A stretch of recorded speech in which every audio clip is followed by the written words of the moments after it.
नमस्कार, स्वागत है मार्केट प्रीव्यू के एक नए वीडियो में। आज खुश तो बहुत होंगे आप। कल जहाँ था गम, दुःख, आज था खुश। कल जितने स्मॉल कैप गिरे, ऑलमोस्ट उतना ही उठा। देखिए, मार्केट में ऊपर-नीचे होता रहता है, इसीलिए कहा जाता है कि आप अपने कन्विक्शन, अपने आइडिया पे बने रहिए। ऐसे बीच-बीच में चेकआउट आते रहेंगे। इसका मतलब ये नहीं कि आज ऊपर गए तो कल नीचे नहीं, कल हो सकता है कल फिर 3-4% नीचे गिर जाए, तो क्या करोगे आप? इसीलिए कन्विक्शन पे बने रहेंगे। मार्केट्स में कुछ अच्छे स्टॉक्स जो आप देखो उसी में इन्वेस्ट करो जिसको आप फॉलो कर सकते हो, जिसमें आप इंटरेस्टेड हो, जिसका बिज़नेस आपको देखिए आप फुल लोन तो हो सकते लेकिन जिसका बिज़नेस का आपको आइडिया हो, जिसमें आपका इंटरेस्ट हो, ताकि आप उसकी न्यूज़ ही फॉलो कर सको। आप 1 करोड़ स्टॉक ले लोगे अपनी पोर्टफोलियो में, उसको ट्रैक नहीं कर पाओगे। तो कुछ स्टॉक तो हमको पता नहीं होते, हम उन्हें स्विंग के ले लेते हैं, that is okay. Swing trading बीच-बीच में चलता रहता है, फ़ायदा-नुकसान होता रहेगा, दैट इज़ फाइन। इन्वेस्टमेंट में आप उसी में इन्वेस्ट करना जिसमें आपको इंटरेस्ट हो, आप उसको फ़ॉलो कर सको, आपको बिज़नेस का आइडिया हो, आप उसे रेगुलरली ट्रैक कर पा रहे हो तो। वरना तो म्यूचुअल फंड इंडस्ट्री तो है ही, ज़िंदाबाद। तो निफ्टी फिफ्टी ने आज 150 पॉइंट देखिए 22,000 पे रिकवरी की और उसके बाद 150 पॉइंट ऊपर क्लोज़ किया।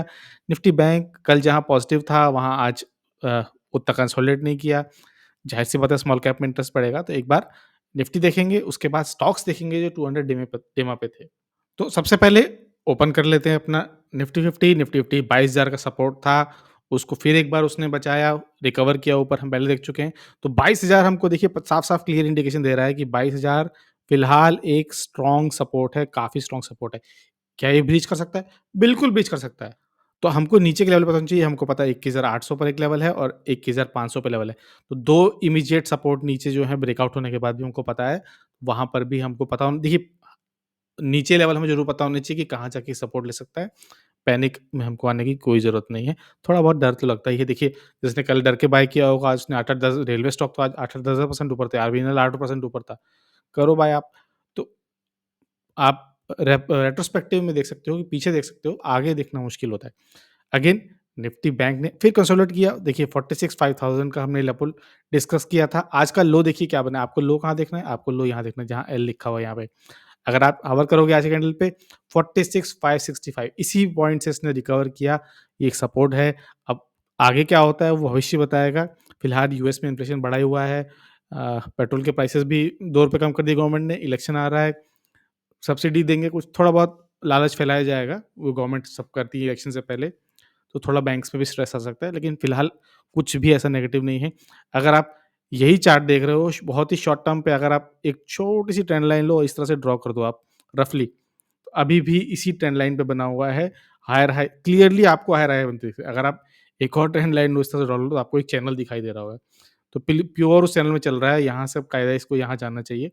अब जाएगा नहीं जाएगा that is different thing, but हमको आइडेंटिफिकेशन होनी चाहिए कि पैटर्न कहाँ जा रहा है, चार्ट क्या बताना चाह रहा है, और आप रेजिस्टेंस भी देखोगे तो इस लेवल पे बना ही हुआ है।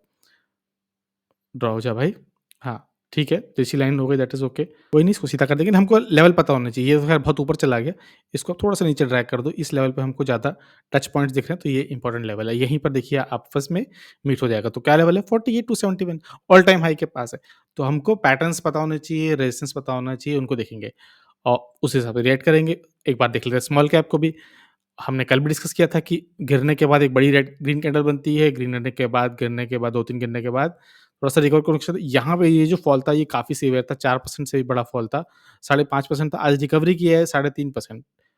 जब गिरता है 5.5% हमेशा ज़्यादा होगा सब बढ़ने वाले 3.5% से, क्योंकि बड़े अमाउंट का परसेंटेज लिया जाएगा। अभी भी एक इम्पोर्टेंट लेवल पे है, अगर मैं एक ट्रेंड लाइन की जगह मैं एक हॉरिजॉन्टल लाइन पिक कर लूँ और यहाँ पे इस तरह से ड्रॉ कर लूँ, तो इस लेवल पे आप देख रहे हो सपोर्ट ही लिया है इसने, यहाँ पर भी सपोर्ट लिया, एक सपोर्ट लिया, देखते हैं कल अगर इस लेवल पे थोड़ी देर कंसोलिडेट भी किया, यहीं पर मूव किया, ओके, इट्स ओके।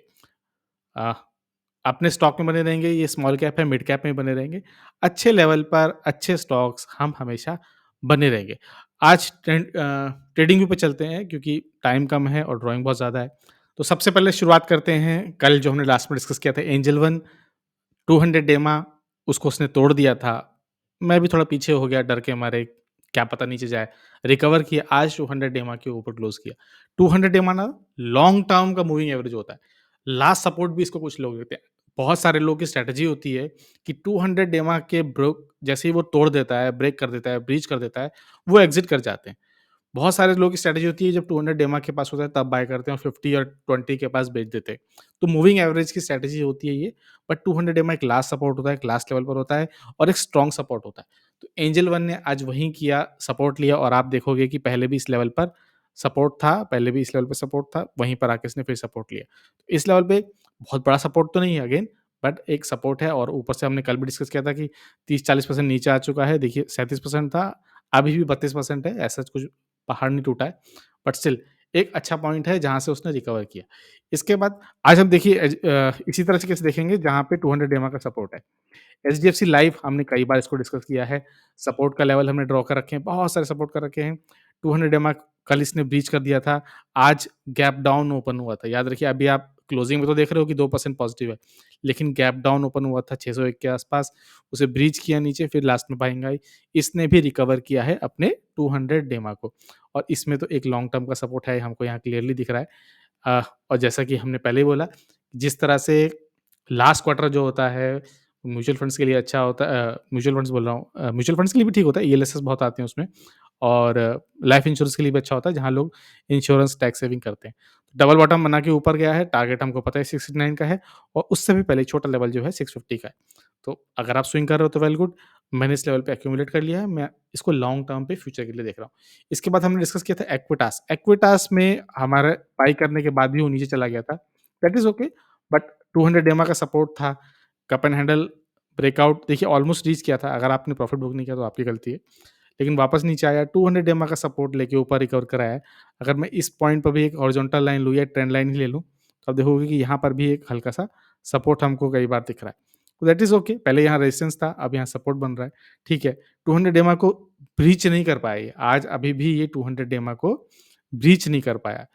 उसका उससे रेजिस्टेंस लिया है, उसके आस-पास ही है, तो थोड़ा रिस्की हो सकता है और for some reason Equitas lower low बनाया जा रहा है, एक लोअर ट्रेंड में है, कोई भी ट्रेंड रिवर्सल के सिंबल नहीं आ रहा है। हाँ, 200 EMA के ज़रूर पास है, लेकिन ब्रीच कर चुका है उसको और अभी कुछ भी इसने रिवर्सल के सिग्नल नहीं दिखाए हैं। For some reason I don't know क्या रीज़न है, बट एक्विटास लगातार नीचे जा रहा है। आईपीएल शुरू हो रहा है, चेन्नई के पार्टनर है, देखते हैं उसके बाद क्या होता है। इसके बाद एक मशहूर एफएमसीजी, सबसे बड़ी एफएमसीजी, मज़बूत ब्रिटानिया इंडस्ट्रीज़, पहले भी हम इसको स्विंग कर चुके हैं अच्छे खासा और ज़बरदस्त मुनाफ़ा बनाया था हमने। पर पर यहाँ देखिए 44 का हमने 44-45 के आसपास लिया था और 54-55 के आसपास बेचा था। पहले तो इस चैनल का ब्रेकआउट ही लिया था, उसके बाद हमने अ, इस पोल फ्लैग का ब्रेकआउट लिया था, सेल कर दिया है। अभी ब्रिटानिया स्टॉक में है, होल्डिंग में है, बिल्कुल भी नहीं है। क्या ये मेरी तरफ से बाय सेल पुश रिकमेंडेशन है? बिल्कुल भी नहीं है। देखिए जो भी डिस्कस हो रहा है, सिर्फ़ एक सपोर्ट रेजिस्टेंस मूविंग एवरेज का सपोर्ट ढूँढने के बेसिस पर है, वरना टीवी पर तो कल जब अ, जब पोर्टफोलियो नीचे जा रहा था तब भी लोग खुश हो रहे थे। आज कल जिस स्टॉक को वो बता रहे थे कि ये नहीं लेना है और वो तो सेबी रिकमेंडेड है, वो तो रिकमेंड कर सकते हो, हम तो सिर्फ़ डिस्कस कर सकते हैं। तो कल जिसको वो खराब बता रहे थे, आज उसी के गुण गा रहे थे, तो आपको देख समझ के अपनी एनालिसिस ज़रूर करनी है। क्या इसमें रिवर्सल आ गया है? बिल्कुल भी नहीं, अभी भी ये इक्विटास की तरफ देखो तो लोअर लो ही बनाया जा रहा है। लेकिन 200 EMA का सपोर्ट लिया, टच किया, देखिए पिछली बार भी इसने सिर्फ़ विक गाड़ी थी, अभी भी विक गाड़ी है, लेकिन हमको पता है 46 पे सपोर्ट है। नीचे इसको ब्रीच किया, इस लेवल पे आ गया 46 पे, तो मैं तो देखिए डेफ़िनिटली बाय कर लूँगा। लेकिन अ, बड़ा स्टॉक है, ₹5000 का स्टॉक है, कितने ही बाय कर लोगे? हम जैसे रिटेलर्स 1-2 बाय कर लें, बहुत बहुत बड़ी बात है। देखते हैं इसको कैसे मूवमेंट होगा, लेकिन अगेन इसने भी 200 EMA का सपोर्ट लिया। इसके बाद वो स्टॉक जो मेरे पास आईपीओ से है, एप्टस, उसकी बात करेंगे। एप्टस वैल्यू फ इसमें भी हमने अच्छा ब्रेकआउट देखा था। अगर आप इसको वीकली बेस पे देखोगे तो बहुत अच्छा ब्रेकआउट देखा था हमने, इसमें बहुत अच्छा प्ले किया था हमने। डबल बॉटम बना के नीचे से ऊपर गया था, रेजिस्टेंस हमने ड्रॉ कर रखा था, वहाँ से नीचे आया। वापस डेली बेसिस पर आ जाते हैं, इसने भी 200 EMA पे रिकवरी की है। पोलन फ्लैग का ब्रेकआउट दिया, सब कुछ किया, वापस आया नीचे, बहुत लंबी कल कैंडल बनी थी, आज बाइंग आई, वॉल्यूम नहीं थी देखिए, अभी भी वॉल्यूम नहीं है इसमें, लेकिन 200 एमओ को रिकवर कर लिया। ये भी थोड़ी देर अगर यहाँ कंसोलिडेट करेगा तो अच्छा होगा, अच्छी बात है। इसके बाद मेरा पर्सनल फेवरेट जो मैं ट्यूब इंडस्ट्री से इसको फॉर सम रीज़न कंपेयर करता हूँ। क्या लॉजिक है मुझे खुद नहीं पता, बट क्योंकि ये ऑटो एंसिलरी से डिफेंस में भी उतर गए हैं, तो मल्टीपल सेक्टर में उतर रहे हैं, ट्यूब भी पहले ऐसे ही था, तभी उसका नाम ट्यूब है, आज तो वो चिप्स भी बना रहे हैं सीजी पावर के साथ, तो इसीलिए मैं उसकी तरह इसको ट्रीट करता हूँ। अच्छा रिकवर किया इसने सपोर्ट पे, देखिए इस लेवल पे एक सपोर्ट भी था इनिशियली और एक बहुत बड़ी कैंडल बनी। वॉल्यूम उतनी अच्छी नहीं थी पर बड़ी कैंडल बनी। अगर आप कैंडल पहचान पा रहे हो, तो इस कैंडल फॉर्मेशन को कहते हैं बुलिश एनगल्फिंग कैंडल।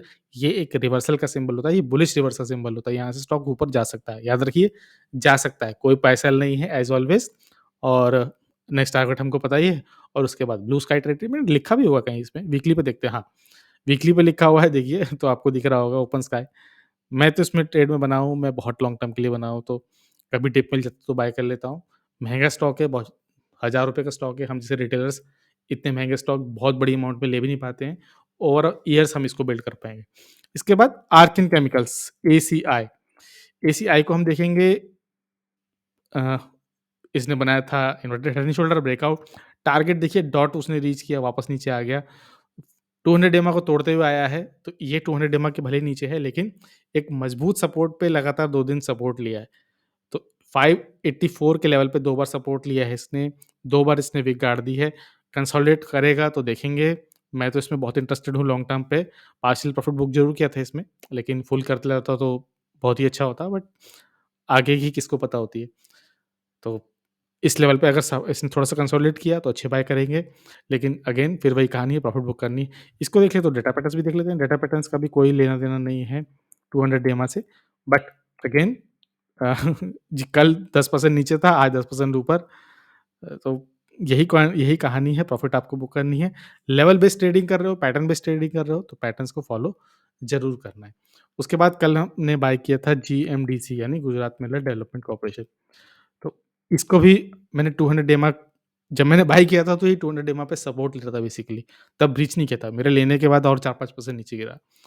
तो अ, ठीक है, पॉज़िटिव नहीं हुआ, पर मैं बहुत पहले से बना हुआ हूँ इसमें, तो अभी भी जो मेरा ओवरऑल गेन है वो 100% से ज़्यादा है।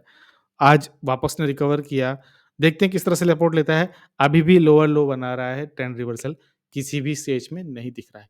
इसके बाद देख लेते हैं latent view analytics. Latent view analytics, इसको भी हमने लिया था ब्रेकआउट पे, वीकली पे आपको सही से दिखाई देगा। मेक और ब्रेक लेवल था, नहीं ब्रेक कर पाया, 3 दिन 3 वीक लगातार विक्स बनाई, लेकिन बीच कर दिया। और अगर आप एक एक इस तरह से ट्रेंड लाइन हो ना यहाँ से एक, तो उस ट्रेंड लाइन को भी इसने ब्रीच कर दिया वीकली बेसिस पर, ठीक है? तो ऐसा नहीं है कि बहुत अच्छा चार्ट पैटर्न है, बट स्टिल अ, उस जगह से जहाँ से इसको ब्रेकआउट देना था, रेजिस्टेंस फेस किया, वापस नीचे आ गया। 200 EMA पे कल भी सपोर्ट लिया था, आज नीचे गया, लेकिन उसी पे रिवर्सल लेके बनाया। कल अगर इतनी ही बड़ी ग्रीन कैंडल बनेगी, तब जाके हम इसमें कह पाएँगे कि इसमें रिवर्सल आया है। फिलहाल कोई रिवर्सल नहीं है, बट हाँ, 200 EMA का सपोर्ट ज़रूर लिया। और लास्ट में देख लेते हैं अपना चिर-परिचित कोलपाल यानी कोलगेट पामोलिव इंडिया। इसका भी 200 EMA से कोई रिलेशन नहीं है, लेकिन आज इसने अपने जो पोल फ्लैग का ब्रेकआउट था, उसकी तरफ पहला कदम लिया वॉल्यूम के साथ। याद रखिए वॉल्यूम के साथ। अभी तक बाकी किसी में वॉल्यूम थी नहीं, लेकिन इसमें वॉल्यूम दिख रही है। डेली से बेटर ये हमको दिखता है वीकली बेसिस पर। क्लियरली एक पोल और इसका ब्रेकआउट आ चुका है। वॉल्यूम भी हमको क्लियरली दिख रही है नीचे की तरफ और अच्छा कंडीशन है। मंथली पे भी ये अब दिखने लगा है, अच्छा दिखने लगा है। मैं ज़ूम कर देता हूँ थोड़ा-सा। तो मंथली पर भी अच्छा दिखने लगा है और क्लियरली फ्लैग के ऊपर चला गया है। तो अगर आप बने हो वेल गुड, नहीं बने हो कोई बात नहीं। लर्न करने के लिए भी अच्छा है। ज़रूरी नहीं कि हर चार्ट पैटर्न और हर स्टॉक हम ले ही लें। लर्निंग भी एक इम्पोर्टेंट पार्ट है, आगे चल के काम ही आएगी। तो ये थी आज की स्टॉक पिकिंग, स्टॉक वीडियो। 200 डेमा पे सपोर्ट्स, पेट्रोल कम हो चुका है ₹2, बीपीसीएल, एचपीसीएल में तो लाएगा थोड़ा-सा प्रेशर, पॉलिटिक्स, इलेक्शन इन सब के आस-पास रहता है। तो प्लीज़ अगर आपको वीडियो अच्छा लगा हो, एनालिसिस अच्छी लगी हो तो प्लीज़ सब्सक्राइब करने के बारे में सोचना। हमारी सब्सक्राइबर्स की ग्रोथ ना के बराबर हो रही है। थोड़ी हेल्प मिलेगी तो एक छोटा चैनल ग्रो हो पाएगा। वीडियो को देखने के लिए बहुत-बहुत धन्यवाद।